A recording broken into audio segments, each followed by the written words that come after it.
উটের গোশত খেলে কেন অজু করতে বলা হয়েছে, কি বলে হাদিস ও ইসলামী স্কলাররা? আসসালামু আলাইকুম।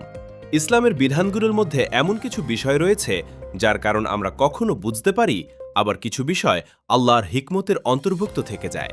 তেমনই একটি বিষয় হল উটের গোশত খাওয়ার পর অজু করার নির্দেশ। সহিহ হাদিসে বর্ণিত হয়েছে, এক ব্যক্তি রাসূলুল্লাহ সাল্লাল্লাহু আলাইহি ওয়াসাল্লামকে জিজ্ঞাসা করেছিলেন, ছাগলের গোশত খাওয়ার পর অজু করতে হবে কিনা।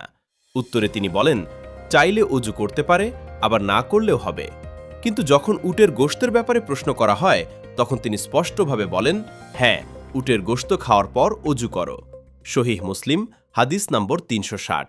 এই হাদিসের ভিত্তিতে একদল আলেম মনে করেন, উটের গোশতের যে কোনো অংশ, গোশত, চর্বি, কলিজা বা অন্যান্য ভক্ষণযোগ্য অঙ্গ খেলে অজু করা আবশ্যক। এ মতকে সমর্থন করেছেন প্রখ্যাত ইমাম আহমদ ইবনে হাম্বল, ইমাম ইসহাক ইবনে রাহাওয়াইহ সহ অনেক মুহাদ্দিস ও ফকিহ। হাম্বলি মাযহাবেও এ মত গ্রহণযোগ্য। তবে প্রশ্ন হল, কেন শুধুমাত্র উটের গোশতের ক্ষেত্রে এই নির্দেশ? এ বিষয়ে আলেমরা কয়েকটি হিকমতের কথা উল্লেখ করেছেন। প্রথমত, কিছু হাদিসে উটের সঙ্গে শয়তানি প্রভাবের সম্পর্কের ইঙ্গিত পাওয়া যায়। রাসূলুল্লাহ সাল্লাল্লাহু আলাইহি ওয়াসাল্লাম বলেছেন, উট শয়তান থেকে সৃষ্টি হয়েছে। অন্য এক হাদিসে তিনি বলেন, প্রত্যেক উটের কুজের ওপর একটি শয়তান থাকে। দ্বিতীয়ত, প্রখ্যাত ইসলামী চিন্তাবিদ ইমাম ইবনে তাইমিয়া রহমতুল্লাহি আলাইহি বলেন, উটের গোশত খাওয়ার ফলে মানুষের মধ্যে এক ধরনের প্রভাব সৃষ্টি হতে পারে, আর অজু সেই প্রভাব দূর করে আত্মিক প্রশান্তি এনে দেয়।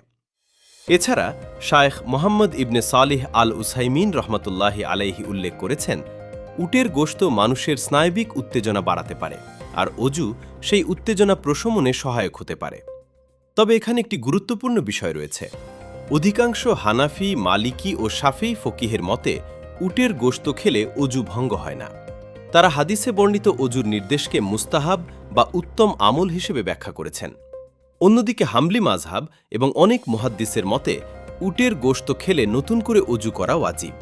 অতএব এ বিষয়ে আলেমদের মধ্যে মতপার্থক্য থাকলেও সবাই একমত যে রাসূলুল্লাহ সাল্লাল্লাহু আলাইহি ওয়াসাল্লামের নির্দেশের প্রতি শ্রদ্ধা ও আনুগত্য একজন মুসলমানের ঈমানের গুরুত্বপূর্ণ অংশ। সবশেষে বলা যায়, উটের গোশত খাওয়ার পর অজু করার বিধান ইসলামের একটি বিশেষ নির্দেশ, যার পূর্ণ হিকমত আল্লাহই সবচেয়ে ভালো জানেন। একজন মুমিনের পরিচয় হল আল্লাহ ও তার রাসূলের আদেশের সামনে বিনয়ের সঙ্গে বলা, সামিনা ওয়া আতানা, আমরা শুনেছি এবং আনুগত্য করেছি। সূরা আল বাকারা, আয়াত ২৮৫।